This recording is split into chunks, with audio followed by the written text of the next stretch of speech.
ဘုန်းတော်ခဏလေးတရားထိုင်မယ်တရားထိုင်တဲ့အခါမှာဝင်လေထွက်လေကြည့်ဝင်လေကို1 2 3 4 5 6ခွန်ဝင်လေတစ်ချက်တည်းကို1ကနေ9အထိရည်ပါထွက်လေကိုလည်းပဲ1ကနေ9အထိရည်ပါ slow and deep breathing အဲ့လိုဝင်လေထွက်လေကိုကြည့်ပေးတာဘာဖြစ်လို့ဆိုတော့ဒီခန္ဓာကိုအောက်ဆီဂျင်မရရင်အားမရှိဘူးအလုံးမလုံးနဲ့ function မလုံးနဲ့ဒါကြောင့်ဒီခန္ဓာကိုတနာပြီးတော့ဝင်လေထွက်လေရှုရှိုက်ပေးပါအင်အားတွေကုန်တတ်တဲ့နေ့စဉ်အင်အားတွေလျော့သွားတယ်ပြန်ဖြည့်ပေးရတယ်ဒီလိုဖြစ်နေတဲ့ခန္ဓာကိုယ်အတွက်ဝင်လေထွက်လေရှုရှိုက်ပေးပါတင်းနေတဲ့ခန္ဓာကိုပင်ပန်းနေတဲ့ခန္ဓာကိုအဲ့ဒီခန္ဓာကိုအတွက်ဝင်လေထွက်လေရှုရှိုက်ပေးပါဂယုဏနဲ့အာနာပါနလောက်ပါဂယုဏကရုဏာခြေခံပြီး compassion based mindful awareness or breathing awareness of breathing based on compassion compassionate awareness of breathing အဲ့ဒါ10မိနစ်လုပ်မယ်အဲ့ဒီအချိန်မှာစိတ်လွင့်နေဆိုရင်လွင့်တဲ့စိတ်ကိုစိတ်ကတော့ဒီလိုလွင့်နေမယ်စိတ်ကတော့အမြဲတမ်းဒီလိုပဲလွင့်နိုင်တယ်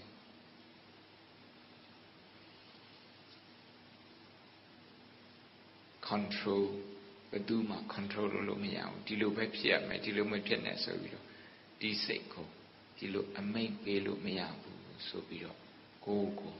စိတ်ရဲ့အနတ္တဖြစ်ကြောင်းတတိပေးပါပြီးတော့ပြန်လွတ်နေတဲ့စိတ်နဲ့ရံမဖြစ်နဲ့ရံဖြစ်မဲ့အစားသူ့ကိုယ်သူတော်မှပြန်ပြီးတော့ထိန်းလို့မရတဲ့ဒီပြန်နေတဲ့စိတ်ကိုကြည်ပြီးတော့ဂယုဏပွားပေးပါကိုယ်ကိုဂယုဏပွားပေးပါပြန်နေတဲ့စိတ်ရှိတဲ့လူတွေအားလုံးကိုလည်းပဲဂယုဏပွားပေးပါဝင်လေထွက်လေကြာကျနနာရှုရှိုက်ပါ9မိနစ်လောက်တရားထိုင်မယ်ဝင်လေထွက်လေရှုရှိုက်ပါတင်းနေတဲ့ကြွယ်သားတွေနဲ့ရံမဖြစ်နဲ့ပင်မနေတဲ့ခန္ဓာကိုယ်နဲ့ရံမဖြစ်နဲ့ဝင်လေထွက်လေမိမိခန္ဓာကိုယ်ကိုကရုဏာထားပြီးတော့တနာပြီးတော့ဝင်လေထွက်လေရှုရှိုက်ပါဒီခန္ဓာကိုယ်ကိုတူးကြီးတော့ရင်သွေးကဲ့သို့သဘောထားပြီးတော့ဒီရင်သွေးလေးကြမ်းမအောင်ဝင်လေထွက်လေရှုရှိုက်ပါ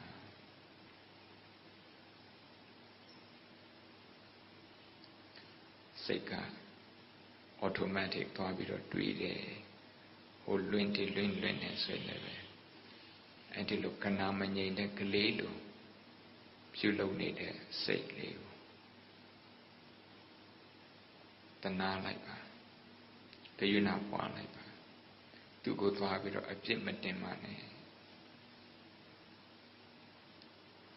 အပြစ်တင်တာလွယ်တယ်မမှန်ကန်ကင်တွယ်ဖို့ကပိုခဲရင်ပါတယ်ဒုက္ခနဲ့အောင်လုပ်ဖို့ကပိုခဲရင်ပါတယ်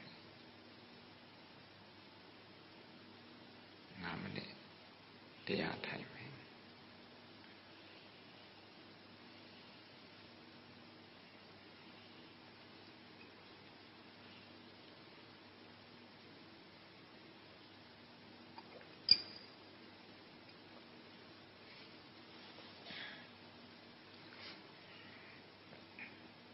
ပခုံးပတ်ဝန်းကျင်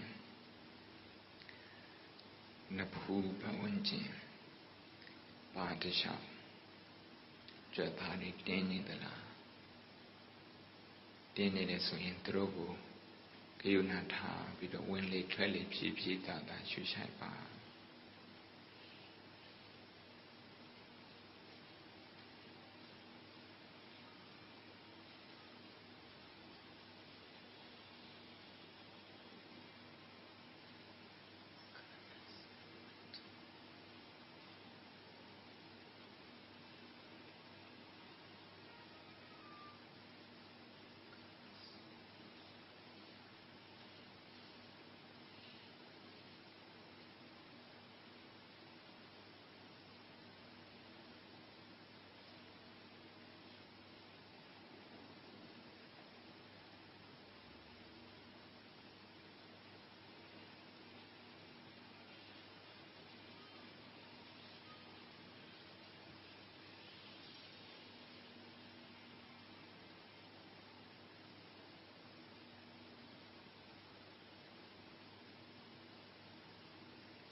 ချမ်းသာရွှေရှားပြီးတော့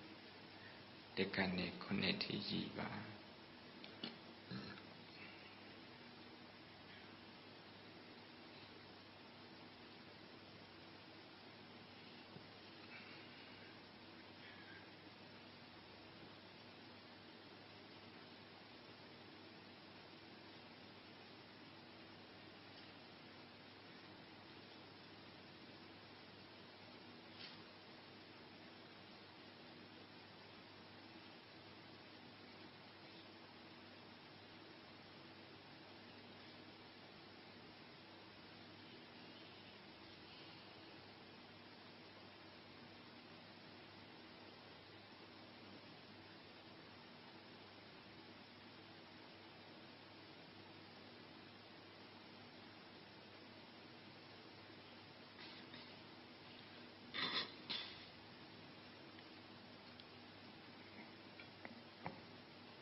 9 မိနစ်ပြည့်ပါပြီ